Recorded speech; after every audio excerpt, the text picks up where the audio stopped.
বৌমনি এটা কি কি বানাচ্ছ বলো তুমি? হ্যাঁ, আবার কুমড়ো নিয়ে আসতে হবে। চলো, কাজ যখন বলেছে করতে হবে। দেখো কত সুন্দর ছোট্ট কুমড়ো। হ্যাঁ? আরে বৌমনি তোমাকে ঠকিয়ে দিয়েছে কি? কুমড়োর মধ্যে কিছু নেই? ও, এইভাবে রেসিপিটা হবে? মা, আমি তো বললাম কুমড়োর মধ্যে কিছু নেই। বাবা বাবা, আমি বোকা বানিয়ে দিয়েছি আমাদের। বাহ, তাহলে চলো আজকে দেখা যাক কি হয়। তো বৌমনি বলো কি বানাচ্ছ আজকে বলো তো? চিংড়ি মাছ দেখতে পাচ্ছি এখানে। আজকে চিংড়ি মাছ ভাপা বানাবো। চিংড়ি মাছ ভাপা বানাবো? কুমড়ো দিয়ে কি করবা? কুমড়োটার ভেতরে বানাবো, বাটির ভেতরে না, কড়াইতে না, কুমড়োর ভেতরে ফাঁকা করে কুমড়োর ভেতরে ভাপা বানাবো। এটা তো নতুন একটা জিনিস। দেখ না কি করে বানাই। তাহলে বন্ধুরা দেখাই আমরা। হ্যাঁ, বন্ধুরা তাহলে সবাই বানাতে পারবে। তো চলো দেখে নি আচ্ছা কিভাবে এই চিংড়ি ভাপা হবে কুমড়োর মধ্যে। চলো কি কি লাগবে? প্রথমেই বলে দিই, একটা ছোট কুমড়ো লাগবে। সেটাকে ভেতর থেকে সব অংশটা বের করে নিয়ে ফাঁকা করে নিতে হবে। আচ্ছা আচ্ছা আচ্ছা। তারপরে তো চিংড়ি মাছ লাগছেই। আচ্ছা। তারপরে এখানে পেঁয়াজটা ভেজে নিয়েছি। আচ্ছা, বেরেস্তার মতো করে দাও। ভেজে নিয়েছি। আচ্ছা। ঠিক আছে, আর লাগবে ধনেপাতা, কাঁচা লঙ্কা।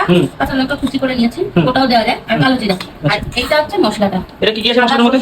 হ্যাঁ, পোস্ত, হ্যাঁ, কাজু বাদাম আর তিল বাটা। বাহ বাহ বাহ। আর লাগবে মশলাতে নুন, হলুদ আর তেল। প্রথমে চিংড়ি মাছটা একটা বাটির মধ্যে নিয়ে নিল। নুন হলুদ মাখা। আচ্ছা, এটার মধ্যে নুন হলুদ মাখানো রয়েছে চিংড়ি মাছের মধ্যে।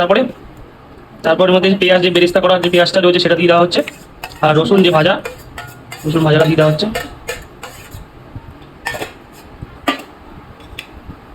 তারপর হলো কাঁচা লঙ্কা, কালো জিরা আর ধনে পাতা কুচি।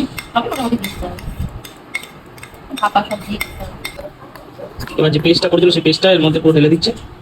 এবার পরিমাণ মতন নুন এর মধ্যে দিয়ে দিচ্ছে।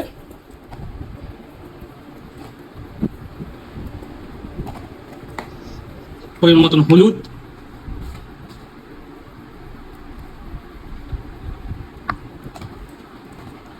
একদম শেষে কাঁচা সর্ষের তেল। সবকিছু দিয়ে নেওয়ার পর এটাকে সুন্দর করে একদম মাখিয়ে নিতে হবে। চিংড়ি মাছটা মাখিয়ে নেওয়ার পর এবার চিংড়ি মাছগুলো দিতে হচ্ছে কুমড়োটার মধ্যে। তো চলো এটা ভরা আছে। বৌনি এবার কি করতে হবে এটাকে?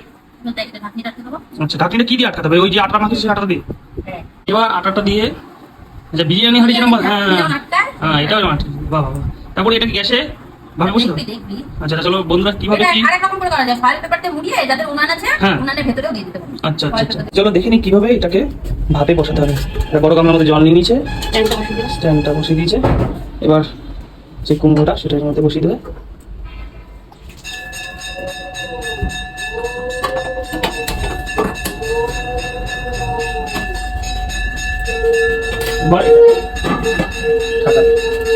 এটা কতক্ষণ থাকবে বৌমনি? 40 মিনিট। রেডি হয়ে গেছে চিংড়ি ভাপা। বৌমনি তাহলে দেখি দেখি কেমন হয়েছে। বাহ বাহ বাহ বাহ।